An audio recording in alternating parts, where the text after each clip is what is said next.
Selanjutnya, kita harus lihat constraint yang akan digunakan apa. Constraint ini kita harus melihat berdasarkan dari tujuannya. Ya, misal tujuan pertama, tujuan 1 ternyata lebih berdasarkan pada laba. Laba ini kan kalau kita lihat tadi, ya sebelum-sebelumnya, itu merupakan bagian dari objective function yang dulu, ya kan, karena labanya dapat $7 untuk S1, $6 untuk S2. Makanya kenapa constraint yang pertama untuk yang $30 ini adalah 7x1 tambah 6x2 ditambah dengan si D1 tadi, D1 negatif dan D1 positif. Ya, jadi D1 negatif kurang D1 positif sama dengan 30. Lalu, tujuan kedua adalah untuk terkait jam kerja dari wiring departemen. Kalau kita lihat constraint pertama, wiring departemen itu terjadi di constraint yang pertama ini. Ya, yang 2x1 tambah 3x2. Oleh karena itu, di sini menjadi 2x1 tambah 3x2 plus D2 negatif minus D2 positif sama dengan 12 jam. Karena sepenuhnya, ya, sepenuhnya. Di sini kan dia bilang kita punya 12 jam. Makanya harus pas 12 jam. Lalu yang ketiga, dia bilang menghindari lembur di departemen perakitan. Berarti ini terkait dengan jam kerja di departemen perakitan. Berarti kita lihat assembly, ya kan? Assembly itu yang ini, 6x1 plus 5x2 lebih kecil sama dengan 30. Oke. Dia bilang harus menghindari kerja lembur. Kalau ingin menghindari kerja lembur, berarti kita harus maksimalkan 30, nggak boleh lebih kan?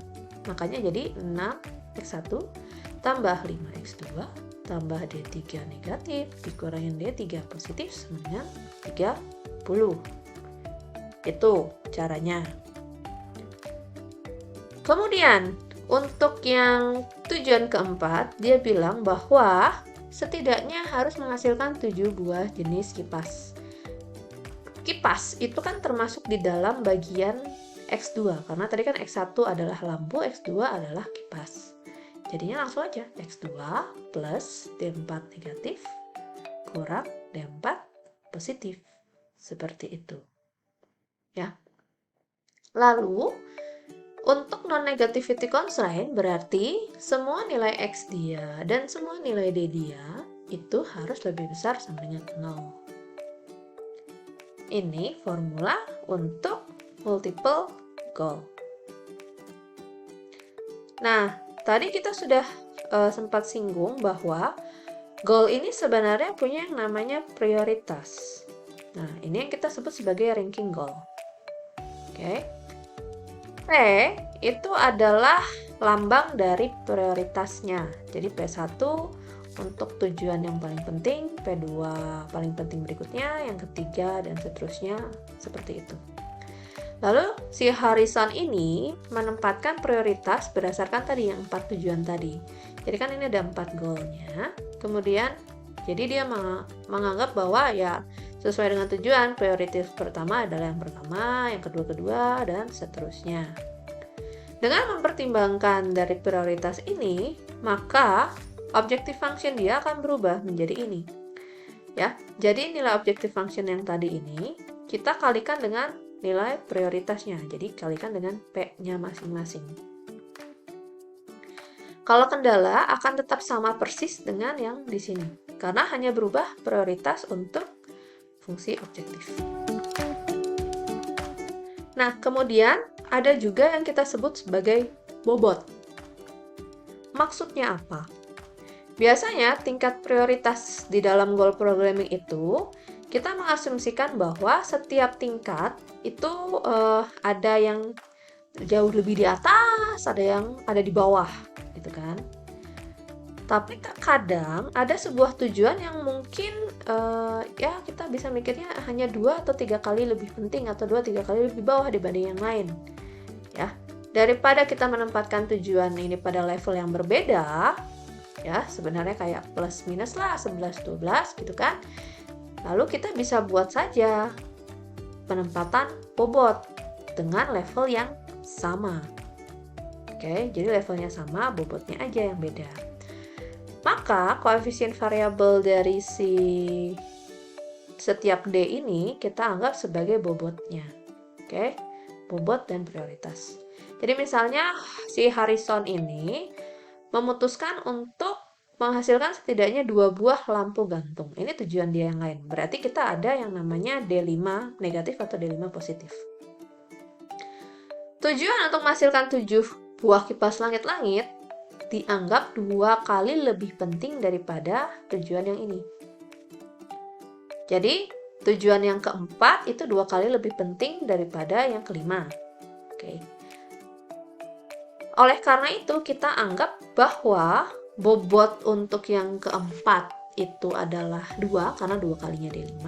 Kalau yang kelima itu adalah yang 1.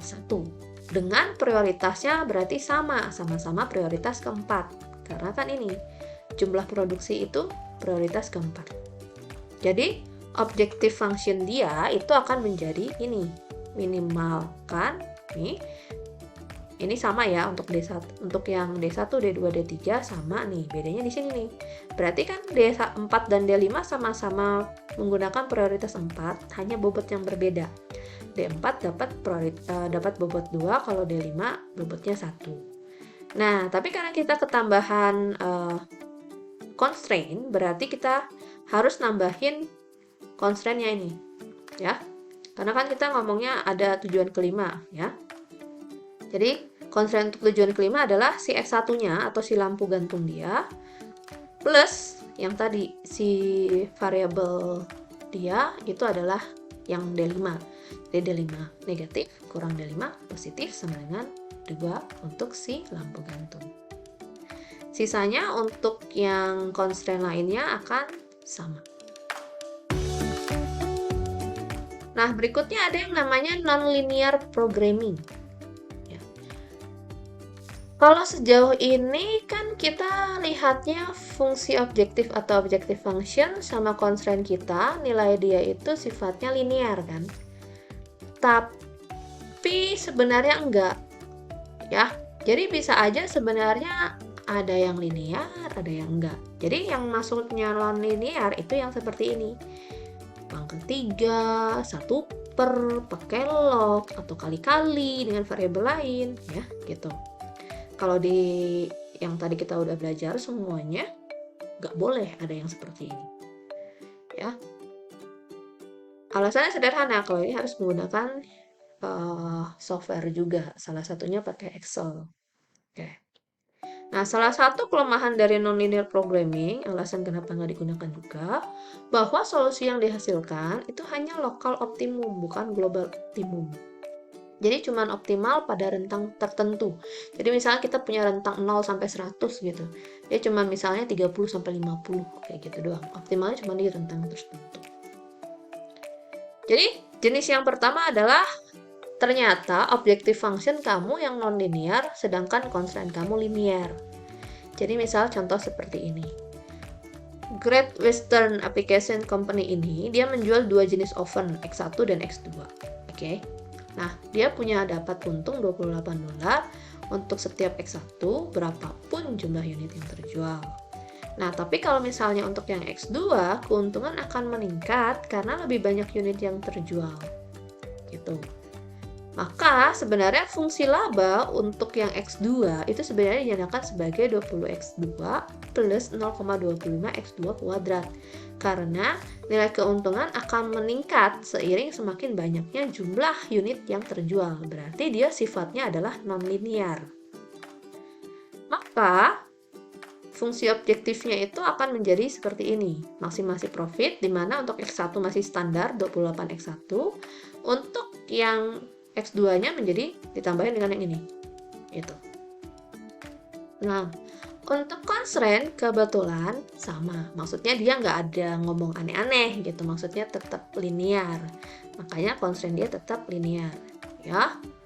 Nih, ketika fungsi objektif atau objective function kalian memiliki istilah kuadrat dan kendala masalah atau constraint kalian sifatnya linear, maka persamaan ini juga kita bisa sebut sebagai kasus quadratic programming.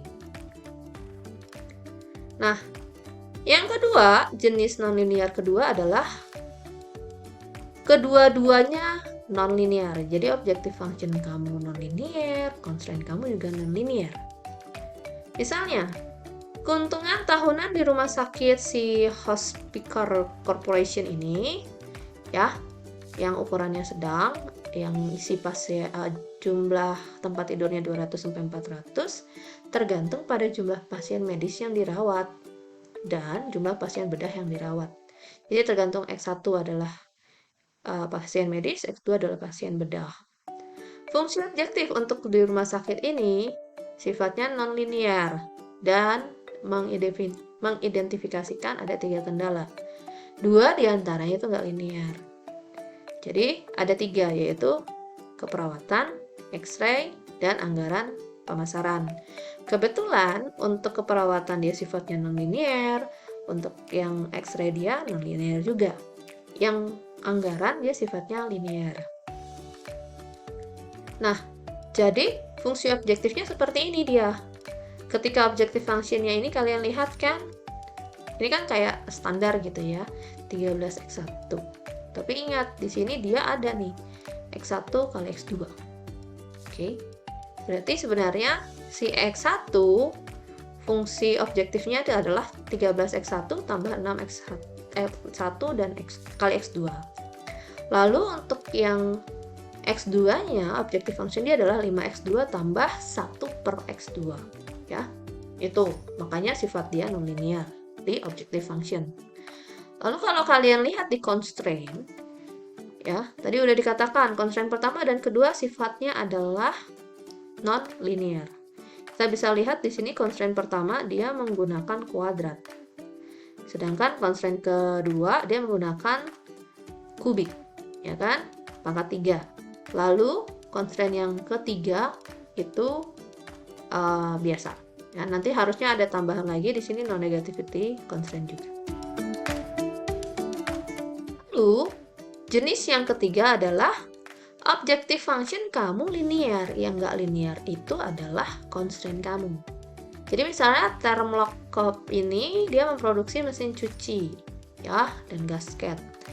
Nah, jadi ada 2 jenis kebutuhan barangnya, yaitu karet untuk X1 dan minyak untuk X2. Biaya karetnya $5 per pon, biaya minyaknya $7 per pon. Diinfokan 2 dari ketiga kendala adalah non-linear. Oke.